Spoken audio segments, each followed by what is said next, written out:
Hello મિત્રો, આજના વિડીયોમાં દરેકનું સ્વાગત છે. આગળ વધીએ એ પહેલાં ડિસ્ક્લેમર જોઈ લેવું.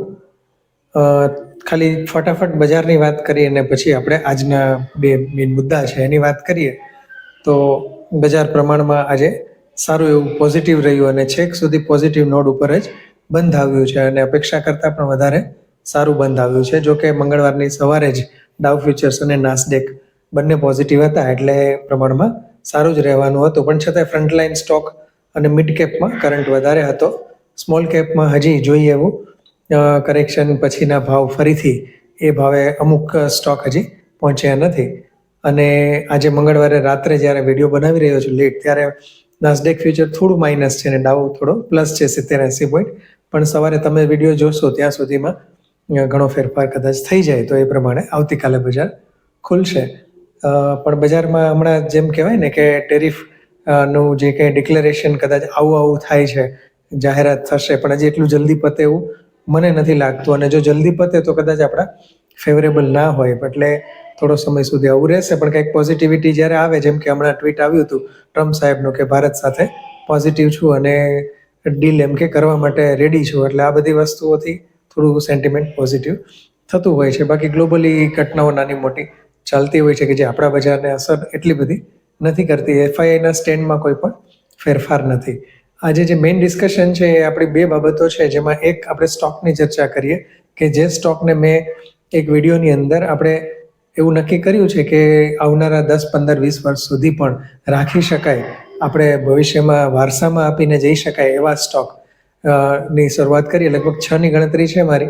તેમાંના બે સ્ટોકમાં પહેલો આપણે બજાજ ફાઇનાન્સ ને બીજો બ્રિટાનિયા ઇન્ડસ્ટ્રીઝ ડિસ્કસ કરેલો છે. ત્રીજો હમણાં ટૂંક સમયમાં આવશે. તો બજાજ ફાઇનાન્સનું હમણાં રિઝલ્ટ આવ્યું, એની થોડી ચર્ચા કરી લઈએ. રિઝલ્ટ ઘણું સરસ છે દરેક દ્રષ્ટિએ જોવા જઈએ તો. ગ્રોથ જોવા મળી રહ્યો છે, એયુએમ ગ્રોથ છે, રેવન્યુ ગ્રોથ પણ પ્રમાણમાં સારો છે, પ્રોફિટ ગ્રોથ સારો છે અને પ્રોફિટ માર્જિનથી માંડીને બધું ટૂંકમાં કંપનીએ જાળવી રાખ્યું છે. તેમ છતાં પણ સ્ટોક આજે 7%, 8% સુધી અને પછી છેલ્લે કંઈક 4-5% કે 6% ઘટીને બંધ આવ્યો છે. ટૂંકમાં સારો એવો ઘટ્યો છે અને આખા દિવસમાં ખાસ ક્યારેય રિકવર નથી થયો, એ રીતનો ઘટાડો આવ્યો છે. નહીંતર જનરલી બજાજ ફાઇનાન્સ એવો સ્ટોક છે કે માણસો એના કરેક્શન્સ માટે રાહ જોઈને બેઠા હોય, એટલે એમાં ઘટાડો આવે તો સ્વાભાવિક છે કે એમાં લેવા માટે પણ પબ્લિક આવે. પણ આજના દિવસની મુવમેન્ટ જોતા નીચેથી પણ એટલું બધું ખાસ લેવાલી કંઈ જોવા મળી હોય એવું નથી લાગતું. પણ મેઇન કારણ જે કહેવાય રિઝલ્ટ સારું છે, પણ ઘટાડાનું કારણ કંપનીનું ગાઈડન્સ છે. કંપનીએ આવનારા સમયમાં જે કહેવાય ને કે એનું ગાઈડન્સ ઘટાડ્યું છે, એટલે કે 23-25%ની રેન્જ જે હતી ગ્રોથની એયુએમની, એસેટ અંડર મેનેજમેન્ટ, એટલે કે એ લોકો જેટલું લોન આપવાનો બિઝનેસ કરવાના છે એમાં જે ગ્રોથ એ લોકોએ 23-25% જે હતો ને એને બદલે કંઈક 22-23%, 1-2% જેટલો ઘટાડ્યો છે. અને આવડી મોટી કંપનીને કરોડોમાં જ્યારે એમનો એયુએમ હોય ત્યારે આ આંકડો થોડો ઓછો કર્યો કહેવાય કંપનીએ. પણ એનો અર્થ એમ થાય કે કંપની થોડી સાવચેત થઈ છે અને એનું કારણે પણ એમણે થોડું ડિટેલથી બતાવ્યું છે કે કંપનીની જે કેટલીક એમએસએમઈ લોન, અનસિક્યોર્ડ લોન છે કે જેમાં સામે ગીરવે બહુ વસ્તુઓ જે રાખેલી હોય એટલી બધી સ્ટ્રોંગ ન હોઈ શકે, એ લોન થોડી તકલીફમાં, એટલે કે એનપીએ વધે એવા ચાન્સીસ કંપનીને દેખાણા છે. ને એટલે જ એમણે નેટ પ્રોફિટ પણ થોડો ઘણો ધારણા પ્રમાણે વધ્યો નથી, કારણ કે પ્રોવિઝન વધારે કરવું પડ્યું છે એટલા માટે. એટલે આ એક કારણસર અત્યારે આમાં ઘટાડો છે. તો કઈ રીતનો વ્યૂ લેવો જોઈએ, શું એના ઉપરથી આપણે સ્ટડી કરીએ તો એક વસ્તુ નક્કી છે કે લાઈફ લોંગ રાખી શકાય એવો જ સ્ટોક છે. સ્ટોરી હજી અકબંધ છે, નથી કહેતા કે form is temporary and class is permanent. એવી રીતના આ એક એવો સ્ટોક છે કે જેનો ક્લાસ પરમેનન્ટ રહેવાનો છે. આ ટેમ્પરરી ફોર્મ વધારે ઓછું થાય, વિરાટ કોહલી ક્યારેક 2-3 ઇનિંગ, 2-3 સિરીઝ 0માં આઉટ થાય, પણ એનો ક્લાસ જે છે તો એને કોઈ મેચ નથી કરી શકવાનો.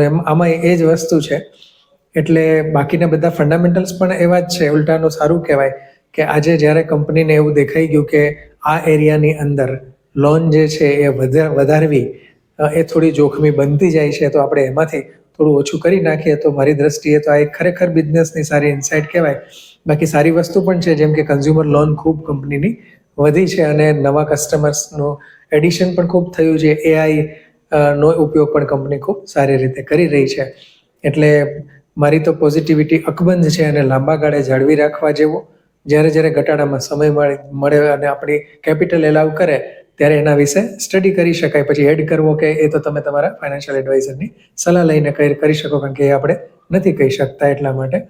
પણ કહેવાય કે એમાં ભરોસો જે છે અકબંધ છે. આ બધું કદાચ 1-2 ક્વાર્ટર બની શકે કે AUM ગ્રોથ કે આ તે બધું ઓછું થાય, પણ કંપનીનો જે બિઝનેસ છે કદાચ કંઈ ન કરે ને જાળવી રાખે, ગ્રોથ ના આવે તો પણ પ્રમાણમાં કહેવાય ને કે રિટર્ન વાઇઝ પણ ઘણો સારો અને રોકાણકારોને સારો વળતર આપી જાય એ રીતનો સ્ટોક અત્યાર સુધીમાં રહ્યો છે.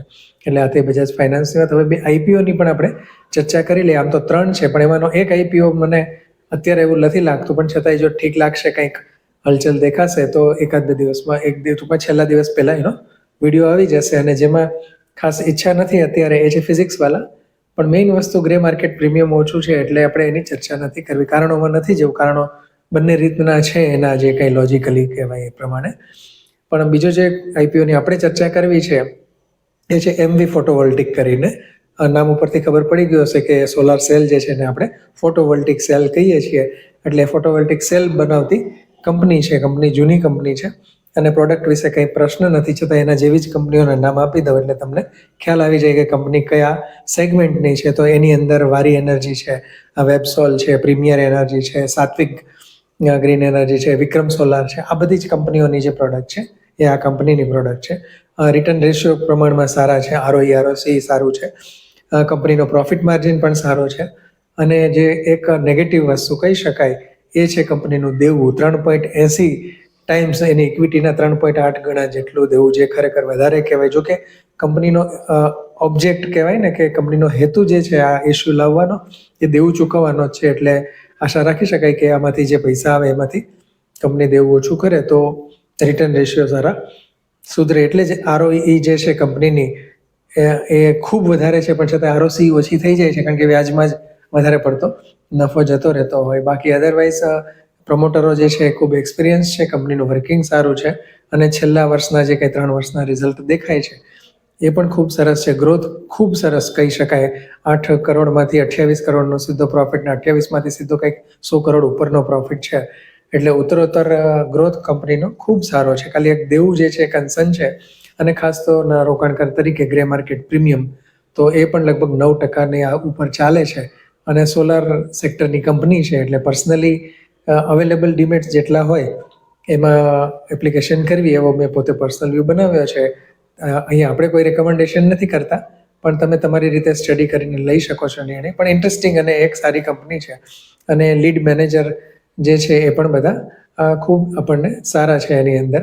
અને ખાસ તો જે કહેવાય ને કે એન્કર ઇન્વેસ્ટર, જે મોટા મોટા ઇન્વેસ્ટરોનું જે લિસ્ટ છે એ ખૂબ સારું છે. ઘણા સારા મ્યુચ્યુઅલ ફંડ્સ છે, ICICI માંડીને નિપ્પોનથી માંડીને આદિત્ય બિરલા અને કેટલાક FII જે છે એના પણ સારા FIIના નામ જોવા મળી રહ્યા છે. લગભગ ઘણા બધા સારા મ્યુચ્યુઅલ ફંડ્સ જે છે એમણે પાર્ટિસિપેટ કર્યું છે. એટલે અને લીડ મેનેજર પણ કંપનીના સારા છે. એટલે ઓલ ઓવર એક સારો IPO ગણી શકાય. બાકી નિર્ણય જે છે તમે તમારી રીતે લઈ શકો છો. અને બીજા IPOની જે વાત કરવાની છે એ જે છે એ ટેનેકો કરીને જે કંપની છે, એર પ્રોડક્ટ, ટેનેકો એર પ્રોડક્ટ કરીને એન્જિનિયરિંગ કંપની છે. બહુ ઇન્ટરેસ્ટિંગ છે અને મલ્ટીનેશનલ કંપની છે. આ ખરેખર એક સિંગાપુર અને મલેશિયાની જોઈન્ટ વેન્ચર કંપની છે. અને ફેડરલ મુગલ કરીને જે ઓરિજિનલી ફોરેન કંપની છે એની આ એક બંનેનું જોઈન્ટ વેન્ચર છે એની અંદર.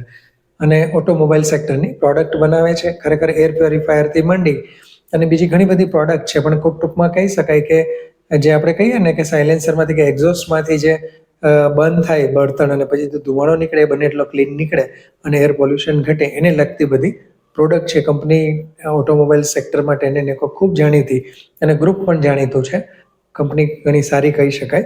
પણ આમ કહીએ કે OFS છે ટોટલી, કોઈ ફ્રેશ ઇસ્યુ નથી. કંપનીમાં પૈસા જતા નથી. પણ બની શકે કે કંપનીને કદાચ પૈસાની જરૂર ના હોય, પણ કોઈ નીકળવા માગતું હોય, કોઈ પોતાનો હિસ્સો જે છે અથવા લિસ્ટિંગ પર્પઝથી પણ IPO ઘણી વખત લાવવામાં આવતો હોય છે. પ્રમાણમાં કહેવાય ને કે ખૂબ સારી અને પ્રોડક્ટ વાઇઝ ઘણી જાણીતી અને એ રીતની પ્રોડક્ટ છે અને ખૂબ સારી પ્રોડક્ટ કંપનીની છે એવું પણ માર્કેટમાંથી જાણવા મળ્યું છે. ઓટોમોબાઈલ સેક્ટરના મિત્રો જે છે એમના ફીડબેકથી. એન્કર લિસ્ટ હજી કંપનીનો આવ્યું નથી. અને આમ જોવા જઈએ તો કંપનીનું થોડુંક નેગેટિવ વસ્તુ એ છે કે છેલ્લા 3 વર્ષના રિઝલ્ટમાં 23-24માં થોડો ઘણો ગ્રોથ હતો, પણ પછીથી ડીગ્રોથ છે. અને આ વર્ષમાં પણ પ્રોફિટ અને રેવન્યુમાં થોડો ડિગ્રોથ જોવા મળી રહ્યો છે. કદાચ વધારે ડિટેલમાં જઈએ તો ટેરિફ કે બીજા કોઈ કારણો એક્સપોર્ટ લેવલના પણ હોઈ શકે, કારણ કે કંપનીનો બિઝનેસ જે છે ઘણા બધા કન્ટ્રીમાં ફેલાયેલો છે. પણ ઓલ ઓવર એક સારી કંપની છે અને પ્રીમિયમ 13-14% આજુબાજુ ચાલી રહ્યું છે, એટલે પ્રમાણમાં સેફટી માર્જિન થોડો ઘણો છે. કદાચ બજાર હજી લિસ્ટિંગ વખતે વીક થાય તો બની શકે કે બહુ વધારે પડતો લોસ એમાં ન મળે, કદાચ અંડર પ્રાઇઝમાં થાય તો. બાકી થોડો ઘણો પ્રોફિટ મળવાની પોસિબિલિટી મને પર્સનલી દેખાય છે. એટલે દરેક ડિમેટમાં હું પર્સનલી પણ એમાં મંતવ્ય રાખું છું કે એપ્લિકેશન દરેક ખાતામાં કરવી. તમે પોતે શું વિચારો છો એ ચોક્કસ કોમેન્ટમાં લખશો મિત્રો. અને કોમેન્ટમાં જે સ્ટોકની ચર્ચા બાકી છે એ હવે પછીના વિડીયોમાં આવી જશે, અને એક નંબર જે આપણે 101 કોમ્યુનિકેશન્સ માટે અને કેટલીક મ્યુચ્યુઅલ ફંડની સ્કીમ માટે નક્કી કર્યો છે એ ટૂંક સમયમાં જ આપણે ડિક્લેર કરી દઈશું મિત્રો. તો લાઇક, શેર અને સબસ્ક્રાઇબ કરવાનું ભૂલશો નહીં. ખરેખર જે મિત્રો વિડીયો જુએ છે એ મિત્રોને ખાસ અપીલ કે લાઇક કર્યા વગર વિડીયોને છોડતા નહીં. ધન્યવાદ. જય હિન્દ મિત્રો.